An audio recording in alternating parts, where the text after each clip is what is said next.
একটা শব্দ করছি না, খালি শুনছি। বাইকে ওই নাই রাফার দৈরা আমার শুরু করবো, কেউ আগাইতো না। আমাকে আমার মার সাথে শোয়াইছে। অবস্থান করছি গাজীপুর জেলার শ্রীপুর উপজেলা রাজাবাড়ী ইউনিয়নের দলাদিয়া গ্রামের কলোনি পাড়াতে।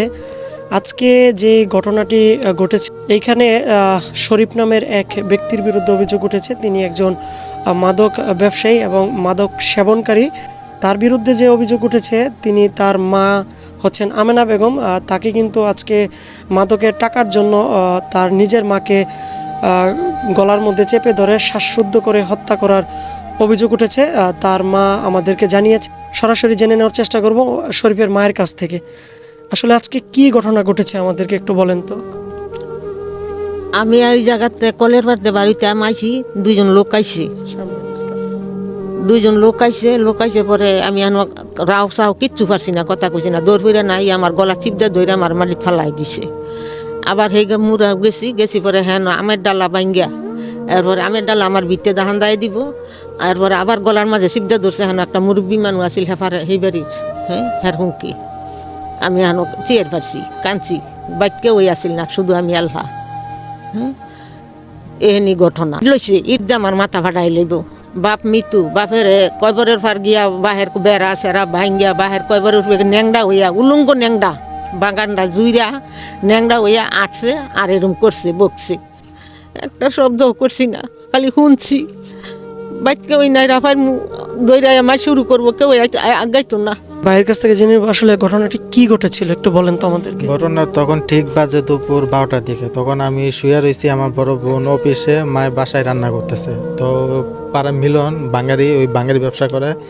তো ওদিক থেকে আছে, আমার দৃঢ় বিশ্বাস ওই তখন নেশাগ্রস্ত অবস্থায় ছিল। ইদানিং ধরে কিছুদিন ধরে মদ খাচ্ছে এবং মদ খাচ্ছে। তখন 12টার দিক দিয়ে আইসা বাড়িতে আমার মা বোন ভাই বোন যা আছে সবাইকে বিশ্রীভাবে গালাগালি করছে। আমাকে আমার মার সাথে শোয়াইছে, দৌড়ের মধ্যে চিপ দিয়ে দৌড়ে কল্পে ধাক্কা মেরে ফালাই দিছে। গতভাবে আমরা ব্যবস্থা নিতে চাই। আসলে ঘটনাটি কি ঘটেছে, আসলে আপনি কোথায় ছিলেন তখন? আমি তখন অফিসে ছিলাম, আমি দুনিয়ারে চাকরি করি। তো আমি দুপুর 1টা বাজে খাইতে আসছি, আইসা শুনি যে ও খারাপ বাসায় গালাগালি করতেছে আমারে, আমার স্বামীরে। মোস্তফা আমারে বলছে যে তোমার ঘরের টিন ভাঙা ফেলাইছে, দরজাটা ভাঙা পড়ছে। যে দেখেন আমার ঘরের দরজাটা, এই যে দরজাটা ইট দিয়ে ঢিলা দিছে, ওখানে গিয়ে কাগজটা লাগছে, ফ্রিজের মাঝে ইটটা বাড়ি খাইছে। ইটটা এই যে দরজার সামনেই। আর ভাই এই যে এই জায়গায় মনে হয় টিনের মাঝে মুড়া দিছে। এই যে এটা, এই যে টিনটা যে কূপ দিছে, এই জায়গায় দিছে একটা কূপ, এই জায়গায় দিছে একটা কূপ। প্রশাসনের কাছে এটাই চাই যে ওর বিচার চাই। শুনছিলেন মাদকের যে ভয়াবহতা, আপনারা নিশ্চোখেই দেখেছেন এবং শুনেছেন। আমি আপনাদেরকে যথেষ্ট পরিমাণ দেখানোর চেষ্টা করেছি। আসলে এই মাদকের শেষ কোথায়?